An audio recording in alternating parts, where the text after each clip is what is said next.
उपर्युपर्यब्जभुवोऽपि पूरुषान् प्रकल्प्यते ये शतमित्यनुक्रमात् गिरस्त्वदेकैकगुणावधीप्सया सदा स्थितानोद्यमतोऽतिशेरते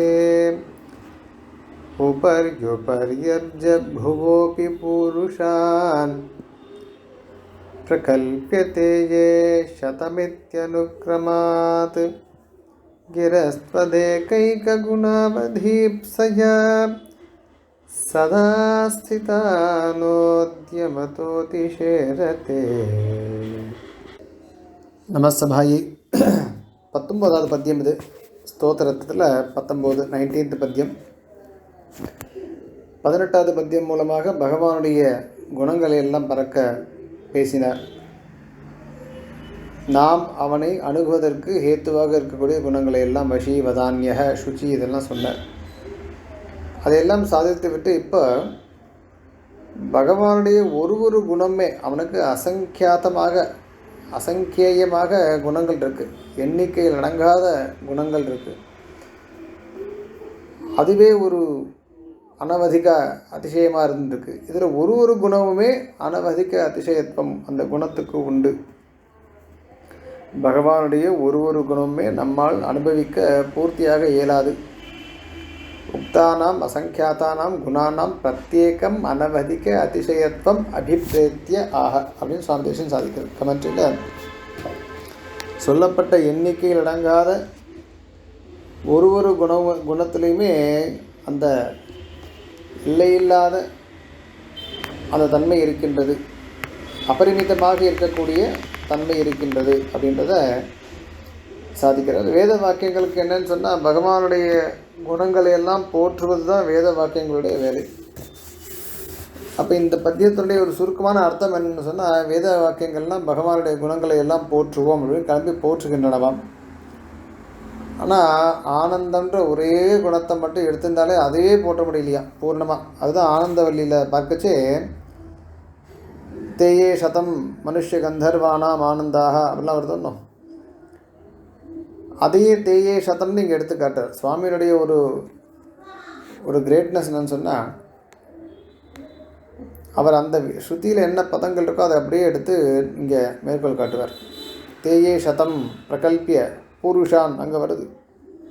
மனுஷ்ய கந்தர்வானாம், அதாவது தஸ்யேயம் பிருத்திவி சர்வா வித்தஸ்ய பூர்ணாசியாதுன்னு ஆரம்பித்து ச ஏகோ மானுஷ ஆனந்தா அங்கேருந்து ஆரம்பித்து இது மேலே படிப்படியாக உபர் அப்ஜ புவோபி பூருஷான்னு அப்ஜபுவஹ அப்ஜபூஹுன்னு பிரம்மாவுக்கு பெயர். அப்ஜபுவஹ உபரி மனுஷன்லேருந்து ஆரம்பித்து அவர் அது வரைக்கும் பிரஜாபதின்ற வாக்கியத்தை ஒரு பதத்தை அங்கே உபயோகிக்கிறது ஸ்ருதி. ப்ரஹஸ்பதியெல்லாம் சொல்லி பிரஜாபதேர் ஆனந்தா, அந்த பிரஜாபதி தான் பிரம்மான்னு வச்சுக்கணும். அந்த மாதிரி ஸ்ருதி என்ன பண்ணுறது, அந்த ஆனந்தம்ன்ற குணத்தை அது புகழ தொடங்கி அதுலேயே ஓஞ்சி போயிருந்தான். கடைசியில் பார்த்தா இன்ட்ரடக்ஷன் முடியலையா, ஆரம்பித்து சொல்லின்னு இருக்கு. கடைசியில் பார்த்தா என்ன சொன்னான் சுவாமி சாதிக்கிறார், உபக்கிரமத்திலே இருக்கான், ஆரம்பத்திலே இருக்க மாதிரி இருக்கான். புனர் உபக்கிரமாவஸ்தைவ பரிசிஷ்யத்தே அப்படின்னு சுவாமியை சாதிக்கிறார். அந்த மாதிரி இருக்கக்கூடிய ஒரு தன்மை எல்லா குணங்களுக்கும் உண்டான், அதிசயம் இல்லை. அனுக்கிரமாத்து கிரக துவதைக குணாவதீப்சையா, கிரகன்னு சொன்னால் அந்த வாக்கு ஸ்ருதி. கிரக இத்தியனேன யதாவத் அர்த்தாபிதான சாமர்த்தியம் சூச்சிதே. கிரகன்னு சொன்னால ஸ்ருதியை குறிக்கிறதுனால உள்ளபடி சொல்லக்கூடிய சாமர்த்தியம் ஸ்ருதிக்கு உண்டு. அது இங்கு சூச்சிப்பிக்கப்படுகிறது. அப்புறம் தேயே சத்தம்னே ஆரம்பி சாதிக்கிறார். அதையும் சுவாமி தன்னுடைய வியாக்கியானத்தில் காட்டுறார். யதா ஸ்திதா கிரக பிரகல்பியாபி நோத்யமதோதிஷேரதே இது அன்வய. ந உத்தியமதः அதிசேரதேன்னு பார்த்தா, அதாவது சொன்னார் புனః உத்தியமகனா அந்த முயற்சி அது எங்கே இருக்குன்னு கேட்டால் ஆரம்பத்திலே தான் இருக்கான். புனருபக்கிரமாவஸ்தைவ பரிசிஷ்யத்தே. அந்த அளவுக்கு பகவானுடைய குணங்கள் எல்லாம் ஒவ்வொன்றும் ஒரு குணமுமே அந்தந்த ஒரு குணத்துக்குமே அந்த அனவதிக்க அதிசயத்துவம் அது உண்டுன்றதை இந்த பத்தியம் மூலமாக காண்பிக்கின்றார். அதற்கு மேல் இதில் ரொம்ப அர்த்த விசேஷங்கள் இப்போ சொல்கிறதுக்கு இல்லை. அடுத்ததில் போகலாம். அடுத்தது வரைச்சே त्वदाश्रितानां जगदुद्भवस्थितिप्रणाशसंसारविमोचनादयः भवन्ति लीलाविदयश्च वैदिकाः त्वदीयगम्भीरमनोनुसारिणः त्वदाश्रितानां जगदुद्भवस्थितिप्रणाशसंसारविमोचनादयः भवन्ति लीलाविधयश्च वैदिकाः त्वदीयगम्भीरमनोनुसारिणः. 20வது பத்தியம் இது. இந்த பத்தியத்தில் ஒரு சம்ஸ்கிருத பாஷையினுடைய தன்மை எப்படி, சுவாமியினுடைய சைலியும் எப்படி, ரெண்டு விதமாக அர்த்தம் அமைகிறது இதுக்கு. இதில் விஷயம் என்னன்னு சொன்னால், ஜகத்தினுடைய உத்பவ ஸ்திதி பிரணாச இத்தியாதிகள்லாம் பண்ணுறதுக்கு பகவானுக்கு மட்டுமே, அவனுக்கு மட்டும்தான் ரைட்ஸ் இருக்குது, சக்தி இருக்குது. எதற்காக இதையெல்லாம் செய்கிறான்னு கேட்டால், துதாஷிதானாம், அவனை ஆசிரித்தவர்களுக்கு ஒரு சந்தர்ப்பம் கொடுக்கணும். அவளுக்கு சிருஷ்டியை பண்ணி நல்லா சரீரத்தை எடுத்துக்கொண்டு உபாயத்தை அனுஷ்டித்து அவர்கள் மோட்சத்தை அடைய வேண்டும், அல்லது அவருடைய கர்ம பலன்களை எல்லாம் அனுபவித்து மேலே மேலே அவள் வரணும். அப்போ இதில் லீலையாக செய்கிறான். இப்போ ஸ்ருதி இருக்கணும், அது என்ன பண்ணுறதுன்னு கேட்டால், இவனுடைய சங்கல்பம் எல்லாம் இருக்கணும். அதையெல்லாம் அனுசரித்து அந்த வைதிக விதிகளும் வேத சம்பந்தினக விதிபாகான்னு சாதிக்கிறது, அதெல்லாம் அப்படி அமைஞ்சிருக்குன்னு சாதிக்கிறார். அல்லது இன்னொரு அர்த்தம் என்ன பண்ணுறதுன்னு சொன்னால், பகவானை ஆசிரித்தவர்களுக்கே சில சக்திகள்லாம் உண்டா. பகவானை ஆசிரித்த பகவானுடைய அடியார்களான பிரம்மா முதலான இவர்களுக்கே இந்த உலகத்தை படைப்பது, காப்பது, இந்த மாதிரி ஒரு அதில் உதவுவது, இது மாதிரி விஷயங்கள்லாம் விளையாட்டாக இருக்குமா. வேதத்தினுடைய விதிகள் கூட இவருடைய அடியாருடைய மனோனுசாரியாக இருக்குமா. அப்போனா பகவானை பற்றி சொல்லணுமான்னா, பகவானுடைய பக்தர்களுக்கே இத்தனை ஒரு மேன்மை இருக்குன்னு சொன்னால், பகவானுக்கு இதையெல்லாம் சொல்லவும் வேண்டுமோ அப்படின்னு ஒரு அர்த்தம் ஆக்சுவலாக அந்த மாதிரி பார்க்கலாம். முதல்ல பகவான் பக்கம் அர்த்தம் பண்ணச்சே, பகவான் எதற்காக சிருஷ்டி பண்ண வேண்டும். நனு ஏவம் வித நிரதிசய ஆனந்தஸ்ய பகவதः ந தாவத் ஸ்வார்த்தே ஜெகத் வியாபாரः அபூர்ணத்வ பிரசங்காத்து. இப்போ தான் முந்தின ஸ்லோகத்தை சொன்னார், அவனுடைய ஆனந்தன்ற குணம் இருக்கணும், அதுவே நிரதிசய ஆனந்தம் இருக்குது. அப்படிப்பட்ட பகவானுக்கு தனக்கு ஏதோ ஒரு குறையை போக்கிக் கொள்வதற்காக அவன் இந்த ஜெகத் வியாபாரத்தை செய்வான் என்று சொன்னால், அவனிடத்தில் அபூர்ணத்துவன்ற தோஷம் வந்துடும். ஏன்னா அவன் பூர்ணமாக இருக்கான். பூர்ணமாக இருக்கிற வஸ்து அதில் எந்த விதமான ஒரு சலனம் எதுவுமே இருக்காது. சரி, நாப்பி பரார்த்தக, சரி அவனுக்கு பண்ணல, வேற யாருக்கா பண்ணிட்டு போகிறான்னு சொன்னால், சம்சாரஸ்ய துக்கமயத்வாத்து இத்தியத்திர கேனச்சித் ஆகாரேன உபயார்த்தத்வம் விஸ்வோபகார வியாபார ஆனந்தியம் ச வதன்னு பூர்வோக்த குணப்பிரகர்ஷமேவ.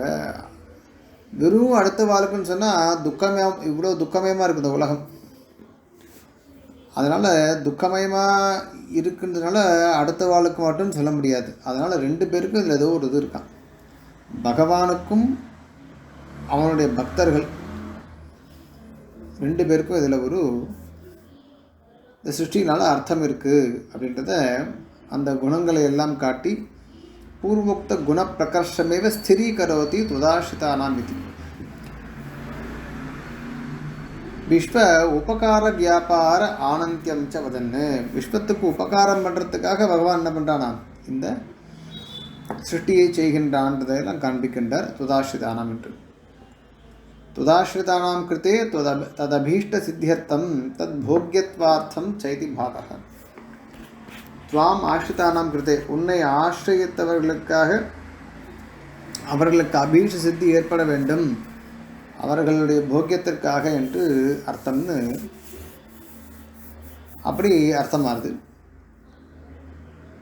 ஜெகத் சிருஷ்டேகே பகவத் பக்தார்த்தம் சர்வேஸ்மே தேவா பலிமாபந்தின்னு ஸ்ருதி வாக்கியெல்லாம் காட்டி, ஸோ பகவானுடைய பக்தர்களுக்காக அவனை ஆசிரியத்தவர்களுக்காகவே இந்த லோக வியாபாரங்கள் எல்லாம் பகவானுக்கு, அவனுக்கு இதில் அவனுக்கு மாத்திரம் அப்படின்னு எந்த இதுவும் கிடையாது, அடியவர்களுக்காக அவன் இந்த வியாபாரங்களை எல்லாம் செய்கின்றான்.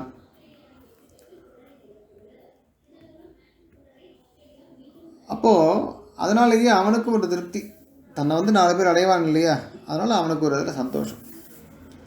ஆதி சப்தேன இப்போ என்னென்ன சொன்னார், இப்போது ததாசிதானம் ஜகத்து உத்பவ, ஜகத்தினுடைய உத்பவம்னா படைப்பு, ஸ்திதினா இருத்தல், பிரணாசம்னா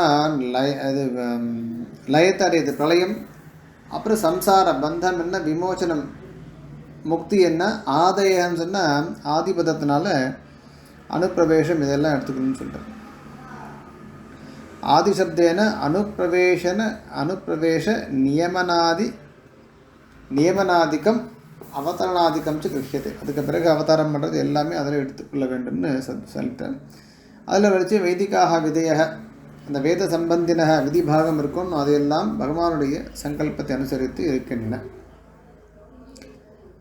இப்போது त्वदीय गंभीर मनोनुसारिणः तवैव स्व इतर दुरवगाह अक्षोभ्य संकल्प अनुविधायिनः. உன்னுடைய வேற ஒருத்தருக்கும் பகவானுடைய சங்கல்பத்தை தெரிந்து கொள்ள முடியாது. அறிபவர் மாயையே அறிபவர் யாரே அப்படிங்கிறாங்க. அவனோட மாயையை யாரால் அறிய முடியும்? அப்படி அவனுடைய அந்த மனதை அனுசரித்து சங்கல்பத்தை அனுசரித்து ஸ்ருதியெல்லாம் இருக்கின்றன.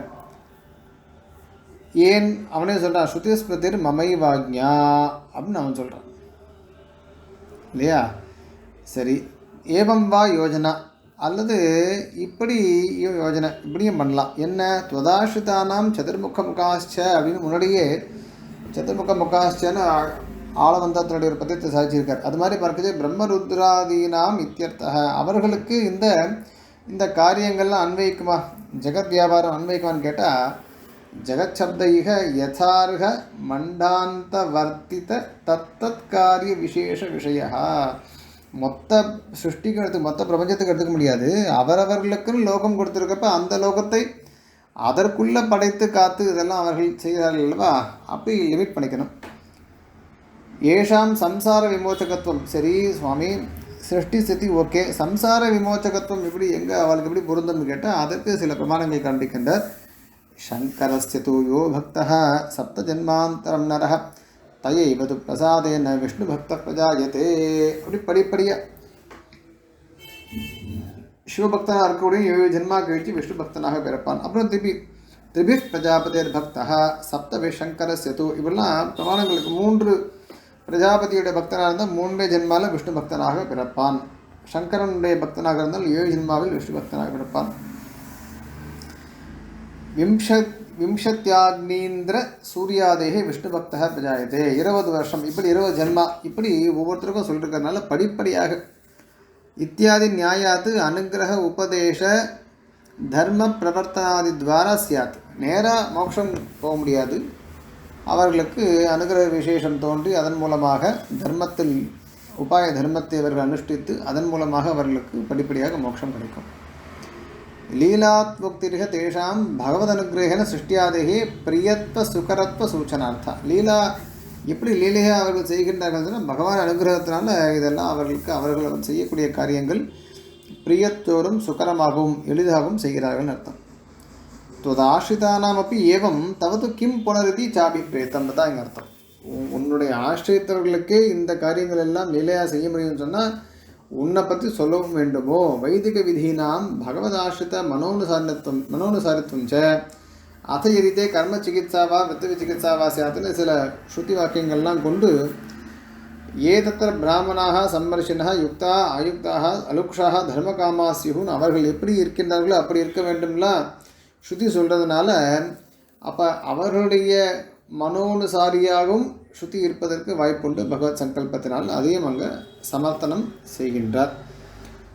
இப்படி பூர்வ யோஜனாயாம்ச பகவதா தர்ம சம்ஸ்தாபனார்த்தம் கிரியமானானி வைதிக தர்மானுஷ்டானானி ஆகியானி. முன்னாடி பகவானை அவனை நேரம் சம்பந்தப்படுத்தி சொல்லச்சு அவன் அந்த தர்ம சம்ஸ்தாபனத்திற்காக செய்யக்கூடிய இதெல்லாம் கூட அந்த வைதிக தர்ம அனுஷ்டானங்கள்லாம் அதை அனுசரித்தே ஸ்ருதிகள் இருக்கின்றன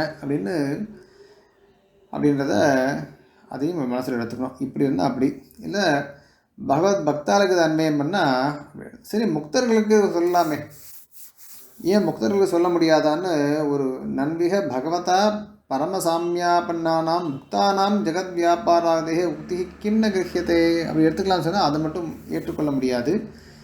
ஏன்னா சம்ஹிதையெல்லாம் கோட் பண்ணி பகவான் சொல்கிறானா அவன் நான் வேறு அவர்கள் வேறுன்னு சொல்லி அவர்கள் மோட்சத்தை அடைஞ்சால் கூட அவர்களால் மொத்த லோகத்துக்கும் அவர்கள் ஆத்மாவாக இல்லை. மொத்த லோகத்துக்கும் ஆத்மாவாக இருக்கிறது பகவான் மட்டும்தான். மொத்த லோகமும் சரீரமாக இருக்கிறது பகவானுக்கு மட்டும்தான். அதனால் முக்தஸ்ய பகவத் ஐக்கியாத்து, அதனால் அப்படி அப்படி இதெல்லாம் பிரமாணங்கள்லாம் காட்டி இது அவர்களுக்கு பொருந்தாது. விஹாரம்லாம் பண்ணுறாவ அது ஜக்ஷன்னு கிடன்னு பகவானை மாதிரி ஒரு அனுபவம் அவர்களுக்கு இருக்குமே தவிர, ஆனால் அவர்களால் அவர்கள் பகவானுக்கு கிங்கரர்களாகவே இருப்பார்கள். கிங்கரா மமதே நித்தியம் பவந்தி நிருபத்ரவாகன்னுலாம் வாக்கியங்கள் இருக்குது. ஏவம் முக்தானம் ஜெகத் வியாபாரே சக்தி ரஸ்தி தத் பிராப்தி நாஸ்தி. சில பேர் சொல்கிறா அவர்களால் முடியும் ஆனால் அவர்கள் செய்வதில்லை அப்படின்லாம் வாக்கியம் இருக்கா, அதுவும் கிடையாது. நஹி முக்தானாம் சர்வசரீரித்வம் அசுரத்வாத் அனுபபத்தேஷ்ச ததபாவே கதம் பகுஸ்யாமி சங்கல்ப சக்தி. சுவாமி நிராகரிக்கிற அந்த மாதிரிலாம் கிடையவே கிடையாது. அவர்களுக்கு சக்தியும் கிடையாது, பண்ணவும் மாட்டார்கள். ஏன்னா அவர்களுக்கு சர்வ சரீரித்வம் கிடையாது. அனைத்தையும் சரீரமாக உடைய தன்மைகள்லாம் அவர்களுக்கு கிடையாது, பகவான் ஒருவனுக்கே உண்டு. அதனால் இது ஸ்ருதியில் சொல்லப்படாத விஷயம், இது ஏற்றுக்கொள்ளப்பட முடியாது. அதனால் நித்தியர்களுக்கும் ததைவ நித்தியானமப்பி, சரி நித்தியர்கள் பண்ணுற வேணால் அவர்களுக்கும் கிடையாது. அதனால் இது பகவானுக்கு பொருந்தும். பகவானை ஆசிரியத்தவர்கள் சொன்னால் அவர்களுக்கு உட்பட்ட லோகங்களுக்கு உண்டான படைத்தெல்லாம் அவள் பண்ணலாம், மொத்த ஜகத்துக்கும் அவள் பண்ண முடியாது. அப்போ அவர்களுக்கே இத்தனை மேன்மை இருக்குன்னா பகவானுக்கு சொல்லவும் வேண்டுமோன்ற ரீதியில் அந்த 20வது பத்தியமானது பூர்த்தியானது. நமோ நமோ யாமுனாய யாமுனாய நமோ நமஹ. நமோ நமோ யாமுனாய யாமுனாய நமோ நமஹ. அஸ்மத் குரு பரம்பராய நமஹ. நம சபாயி. அடுத்த இதில் பார்க்கலாம். தன்யவாதங்கள்.